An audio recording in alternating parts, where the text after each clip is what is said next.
How to delete a song from Spotify.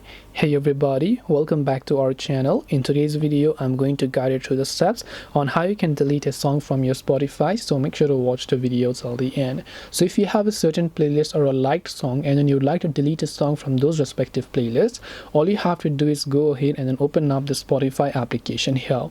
Then once you launch a Spotify app, you're going to be able to see this type of interface over here, where what you have to do is, let's say you just go to your library tab, and then you have a certain playlist over here from where you'd like to basically remove a songs from the playlist here, right? So once you go ahead and select a certain song over here, you can just tap on this little check button here to go ahead and then select that, and then just go ahead and tap on the remove this playlist option, then tap on done, and then that song will actually get removed from that playlist. This way you can delete a song on Spotify. Hope this video was very helpful. If you have got any questions, then feel free to also leave them down in the comment section below. Thank you for watching till the very end of this tutorial, and see you soon in our next video.